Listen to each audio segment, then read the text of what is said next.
Genesis chapter 11.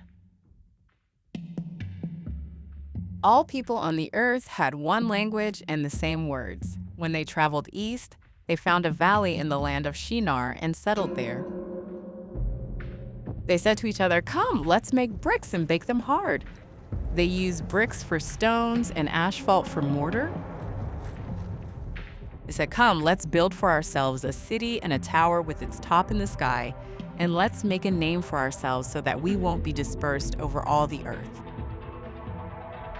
Then the Lord came down to see the city and the tower that the humans built. And the Lord said, "There is now one people, and they all have one language. This is what they have begun to do, and now all that they plan to do will be possible for them. Come, let's go down and mix up their language there so they won't understand each other's language." Then the Lord dispersed them from there over all of the earth, and they stopped building the city.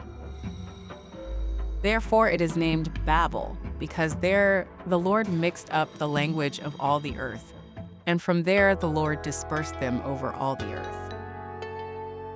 These are Shem's descendants. When Shem was 100 years old, he became the father of Arpachshad, 2 years after the flood. After Arpachshad was born, Shem lived 500 years. He had other sons and daughters.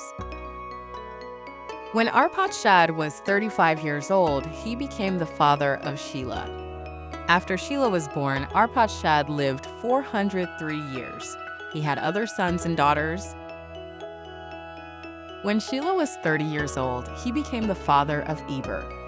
After Eber was born, Shelah lived 403 years. He had other sons and daughters.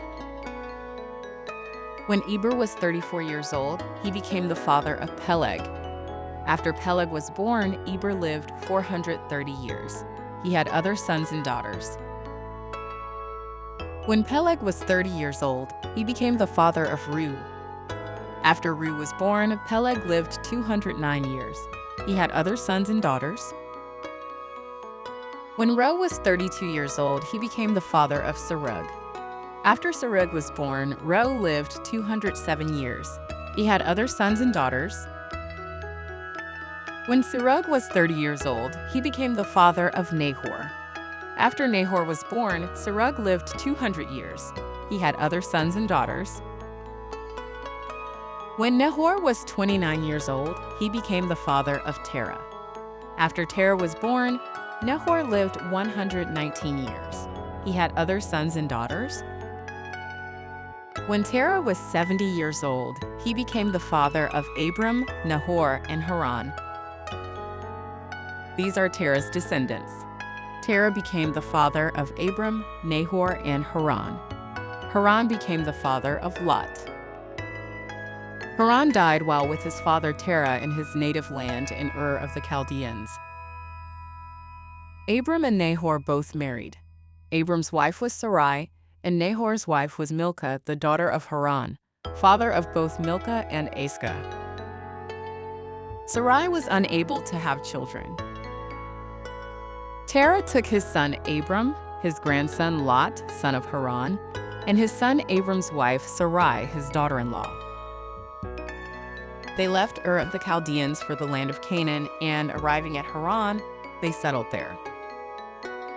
Terah lived 205 years, and he died in Haran. Genesis chapter 11.